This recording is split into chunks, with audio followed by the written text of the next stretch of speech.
This is Practice Squadron. I'm Matthew, and today I want to talk about the NBA G League and why it is so important this year above all years.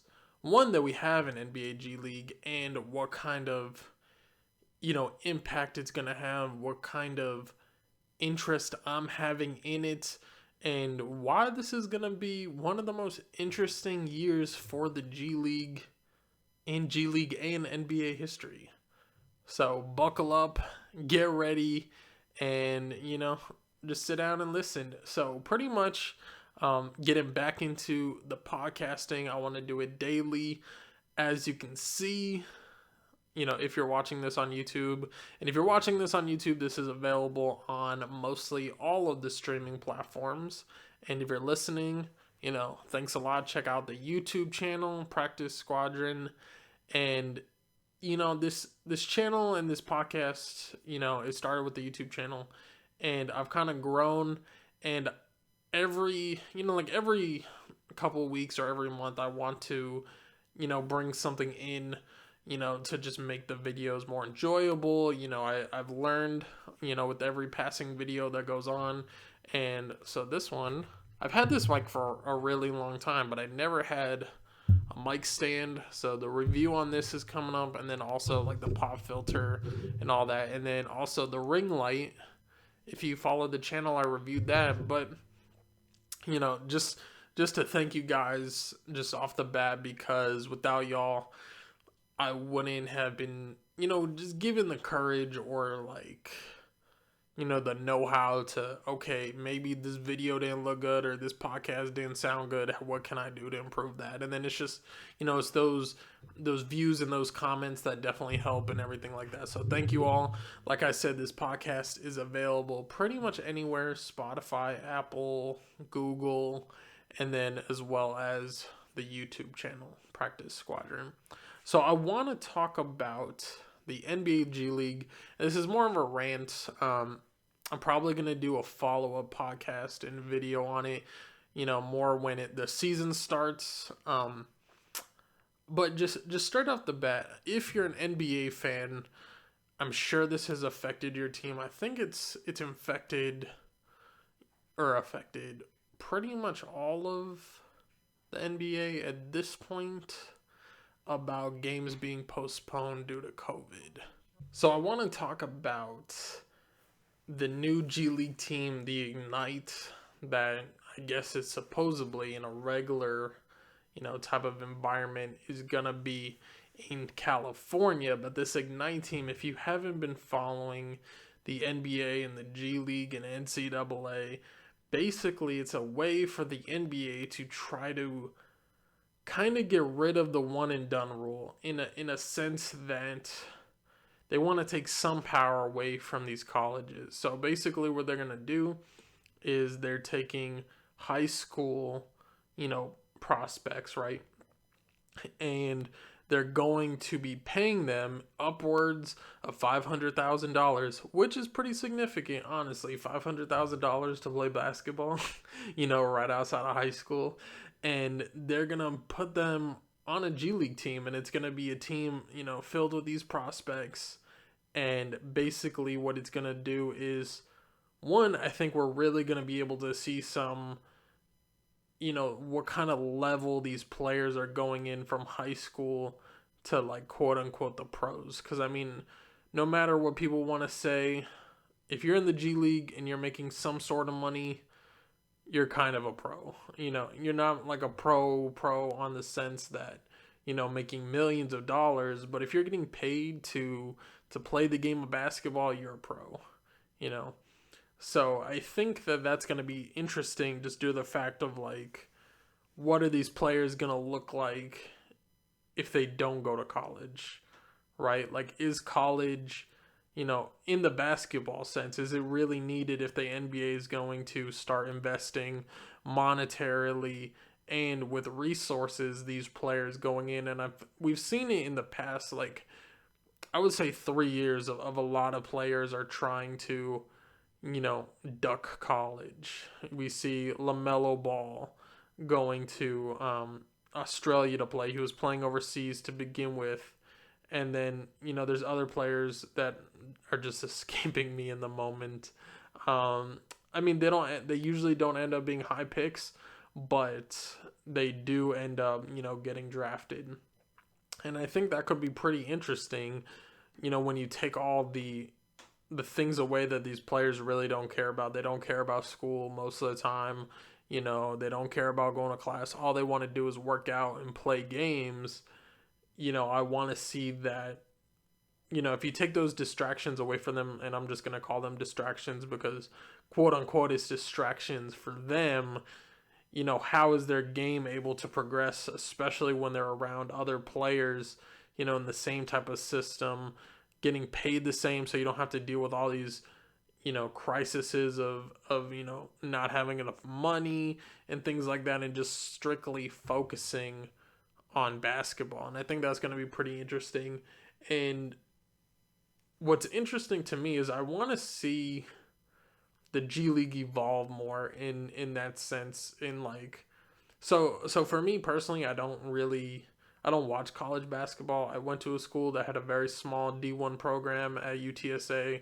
Been to a few games in person, but I mean, they're never like marquee. Like it's never something that the whole campus is waiting for. It's things like that. So I think, going to college, and like technically my school has like a basketball team, and so I've never like gravitated towards it, because I really just don't have any stakes if these other schools win and things like that. And also, it's a lot of rotation. Players are here today, they're gone tomorrow. And while that is true in the pros, I think there's just far less teams for me to focus on. There's only 30 in the NBA, and opposed to like the hundreds of college teams. The only time I watch college basketball is March Madness. And I think probably kind of that focuses on it is, the whole world is watching. It's an all day event. I can do it while I'm working. I can do it when I'm bored, just watch it, and they'll fill you in on all the storylines that I've missed like throughout the season. So, and I think if you're watching March Madness, what you're really looking for is these potential prospects, and you gravitate towards these players, and you get kind of a connection with. I'll just say that. And I think the perfect example for me is, I'm a Boston Celtics fan, also a Spurs fan, but the Boston Celtics undrafted got Taco Fall. And I remember just watching his games in the March Madness, and I was just mesmerized by him. And he played 4 years at UCF, and I never watched him once before this year. And it's because that story was around him. It's because all the eyes were on him. And when he got undrafted and then picked up by the Celtics, my connection for that grew. And I think, with sports in general, it is about the game, but it's also about the storylines around the game. Okay, who can we draft? Who can we trade to get this type of pick? Or like, things like that. And I think a lot of the times there has to be that narrative to make it worth watching. And I want to see the G League do that in this season around this Ignite team. And I want to see, their playoffs. I want it to be a bigger thing, if that makes sense. And I don't think that ESPN and all these other stations are really covering it to that extent. And I can just give an example for me personally. So the way I watch games right now is on YouTube TV. In the past, it was awesome because in my local network, it's Fox Sports, right? So Fox Sports is how you watch any of the Spurs games locally. If you're on YouTube TV, which doesn't have Fox Sports, I can't watch the Spurs. And also, the Spurs don't get a lot of nationally televised games, so I can't really watch them there. And then anytime they're on NBA TV, it's blacked out because the local stations have that.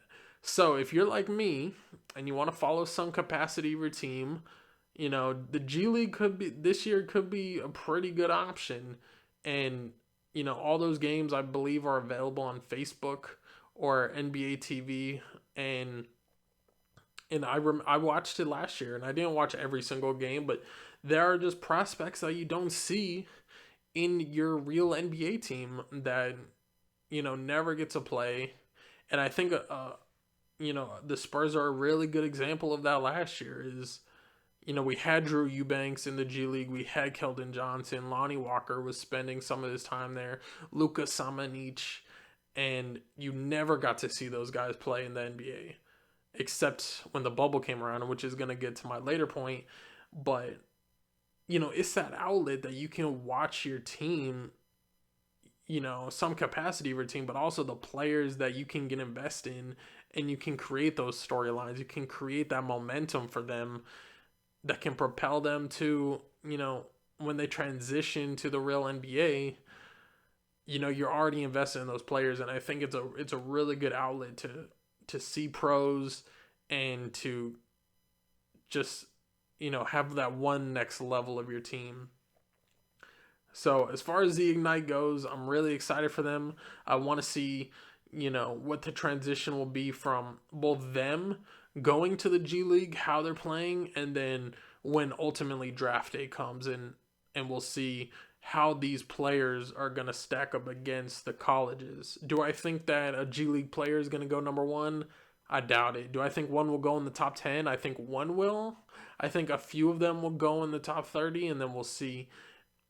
But I think it's up to the NBA to try to invest in this model further, because if you're not drafting these players, and when the NBA draft comes, what is really the purpose of having it? People will just go to college and doing that because college, and their mindset at that point will be, all right, that's a better spot for me to get, into the top 10, into the top 5, the number 1 pick. If all those players are going from college, it turns out the monetary value of $500,000 is quite greater, because there's millions of dollars between the number 1 pick and, let's say, the number 15th pick. So I think that's really important, and definitely a storyline that I want to follow this year. But also, so this year's G League is going to be in the bubble, and not every team is going to bring their players there or their team there. And I think that is like a big mistake on the league. I think the NBA should have mandated it, and I think they should have just made every team bring their G League team to the bubble. And here's why. So if you're following the NBA, like I said earlier, COVID protocols and things like that, quarantining, outside of the bubble now is kind of creating a ripple effect. They're postponing games, they're canceling games, things like that. Do I believe they're going to play the whole 70-game series? Yes, I think they'll just push back the playoffs. But a lot of these teams just don't have players because most of their players are going through the COVID protocol. And, a good example of it is kind of the 76ers. I think for the most part, they're one of the only teams that game didn't get postponed, and they only had like 8 players. But here's my thing with that is you have the G League, which is in a bubble, right? They get tested daily. Bring those players onto your team when the time has come. I don't understand how this is any different than any other year. And in that kind of sense that the G League is in a bubble in Orlando, due to the fact that we already knew that the bubble is successful, these players should be less risky to join your team, just due to the fact of, they won't have, I'm not going to say won't, but there's a low likely chance that they'll have COVID and things like that. So I think that needs to happen more, especially as the season goes on. I want to see more of these G League players in the bubble going to the real NBA to fill out the rosters. And I think that is also a good way to measure their talent and to see these young prospects, actually do something in the league. Now, at this time, I don't think that this is true, but I I doubt it is. I don't think players from the Ignite can go play in the NBA. I think they're strictly on that team. I can definitely double check that in the future. And if anybody knows, if you're researching this later in the video, leave a comment or hit me up on Twitter at PracticeSquadron. And, but honestly, I think a lot of these COVID situations now, granted, it's the NBA and especially nationally televised games. People want to see, the best players. But at the end of the day, the games need to get played. And I think if you're a fan of your team, you're interested in seeing those prospects come up and seeing how well they actually mesh with your current team. Tyrese Maxey is a perfect example, a guy who really wasn't getting the touches. Now the roster's thinned down and he's out there scoring 39 points, And I think, Keldon Johnson's another example from the Spurs last year in the bubble.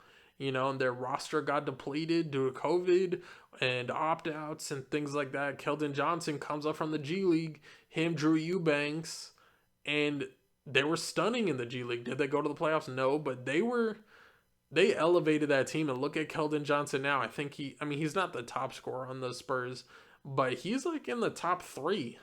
It's LaMarcus, DeRozan, and I'm gonna say Patty Mills and him. I think those are like the top 4 scorers, and most nights I think he scores more than Patty Mills, and there's like the lone, blue moon occasion that Patty Mills gets more than him. But that's just an example of what the G League can do when it's paired with the NBA. Sure, some guy getting 30 points in the G League could be nothing, but we need that option, and we need that type of tracking to see, okay, these guys are balling in the G League. Now our team is depleted. Can they do the same for us? And we're going to fill out, the rosters that way. And I think that's a really interesting thing that, due to normal circumstances, we probably wouldn't get, because the NBA has two-way players, and usually those are some of the only two that actually come up from the G League during the regular NBA season. But now with rosters getting depleted, we could see some interesting things, and I really hope that happens. And this may be controversial, but I'm tired of the NBA, or not the NBA, I'm tired of like ESPN and all these other news sources trying to hype up the WNBA. We don't care about them. We don't care about the WNBA. Focus on the G League. Focus on these young prospects who's going to make it to the league. Talk about them on ESPN. Talk about those guys who come from the G League and turn out to be pretty awesome in the NBA. Those are the players that I want to see. 2K has WNBA content. Give me some G League. I want to know who's on the Ignite. I want to know, how well they can play in game. And I think that's also like, it's a marketing thing. The reason why nobody cares about the WNBA is because you can't market it. Nobody wants to watch it. Nobody wants to buy their apparel. Now tell me if the hype isn't around a G League team, especially something like the Ignite, people wouldn't buy that stuff. People wouldn't pay to watch those games. People wouldn't pay to have that jersey, because the Ignite isn't affiliated with any team. If you're somebody who lives, in an area that doesn't have an NBA team, that's a spot you can root for. Things like that. And I think that's the type of narrative that the NBA and the G League need to promote this year. They need to promote these players as these guys can come to our teams. They can provide, help. There is a purpose of watching them. If you're living in a situation that doesn't have your own NBA team, you can follow the Ignite. You can follow those players go to the NBA.